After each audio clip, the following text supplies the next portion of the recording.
Under 19 Asia cup के match में पाकिस्तान ने भारत को 8 विकेटों से शिकस्त दे दी। दुबई में अंडर 19 एशिया कप के मार्के में भारत ने पहले खेलते हुए 260 रन का हदफ दिया। जवाब में पाकिस्तान ने यह हदफ 47वें ओवर में हासिल कर लिया।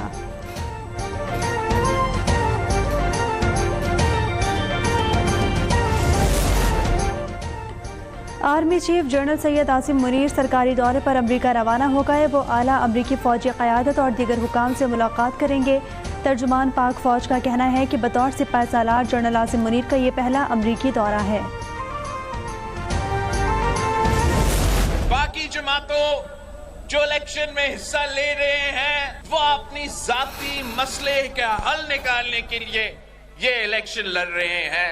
अगर मैं ये इलेक्शन लड़ रहा हूं तो आपका मसाइल का हल निकालने के लिए लड़ रहा हूं। मेरा कोई अपना ख्वाहिश नहीं है। कोई अगर इलेक्शन लड़ रहा है तो वो इसलिए कि वो जेल से निकल जाए, और जो दूसरा इलेक्शन लड़ रहा है तो वो इसलिए कि वो जेल से बच जाए। एक जेल से निकलने और दूसरा जेल से बचने के लिए इलेक्शन लड़ रहा है, मगर खिलाड़ी हमारा मुकाबला कर सकता है, ना कोई और। बिलावल भुट्टो का कोहाट में खिताब। चेयरमैन पीपल्स पार्टी ने कहा फरवरी में पुरानी और तकसीम की सियासत दफन कर देंगे। आमिर और सियासतदान जुल्फकार भुट्टो के कत्ल में मुलव्विस करार।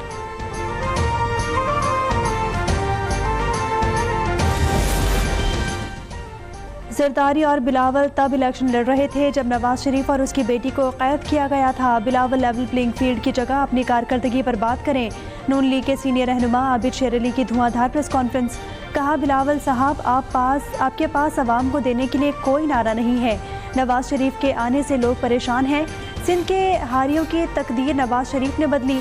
साबिक चेयरमैन पीटीआई एक बार फिर मुल्क को इंतशार की तरफ घसीट रहे हैं। तारीख का सबसे बड़ी करप्शन 190 मिलियन पाउंड है।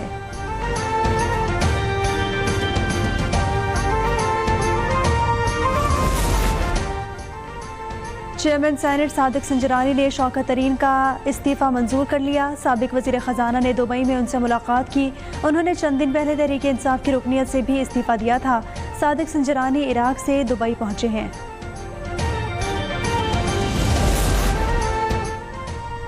साबिक वफाकी वज़ीर इत्तलात फवाद चौधरी के खिलाफ 35 लाख रुपए फ्रॉड के मुकदमे की समाअत हुई।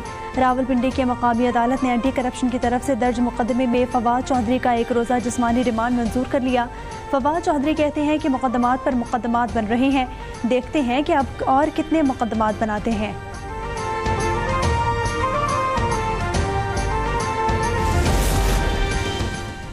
वज़ीर आला पंजाब मोहसिन नकवी ने पंजाब काबीना का 34वां इजलास आज रात तलब कर लिया। इजलास वज़ीर आला ऑफिस में मुनक्किद होगा।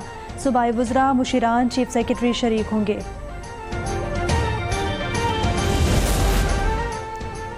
लाहौर में सरबराह इस्तेहकाम पाकिस्तान पार्टी जहांगीर तरीन से पार्टी रहनुमाओं ने मुलाकात की, जिसमें आम इंतखाबात की तैयारी समेत दीगर अहम उमूर पर तबादला ख्याल हुआ। मुलाकात करने वालों में सैयद इफ्तिखार गिलानी और मोहम्मद शाह गगा भी शामिल थे।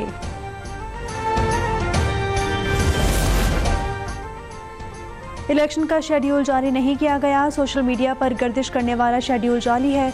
तर्जुमान इलेक्शन कमीशन ने समाजी राब्ते की वेबसाइट पर सामने आने वाले इंतखाबी शेड्यूल की तरदीद कर दी।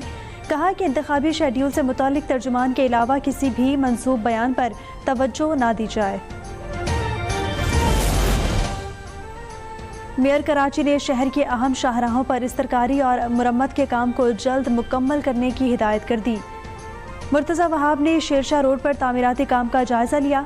कहा कि हमने सड़क के साथ पानी और सीवरेज की लाइनों और बरसाती नालों को भी अस्सर नौ बनाया है। शाहराह बलोचिस्तान की जानिब जाती है। शेरशाह रोड की तामीर से ट्रैफिक का देरीना मसला हल हो जाएगा।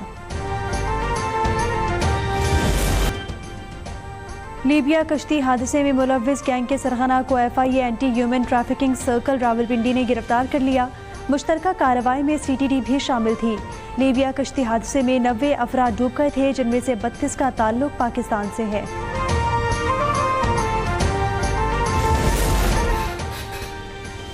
और अमरीकी रियासत टेनेसी में शदीद तूफान के नतीजे में 6 अफराद हलाक और 23 जख्मी हो गए।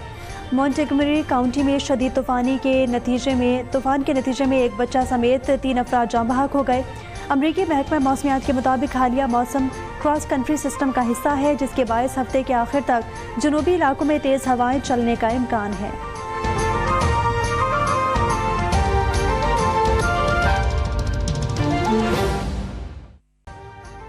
अभी सब्सक्राइब करें ताकि कोई खबर रह न जाए।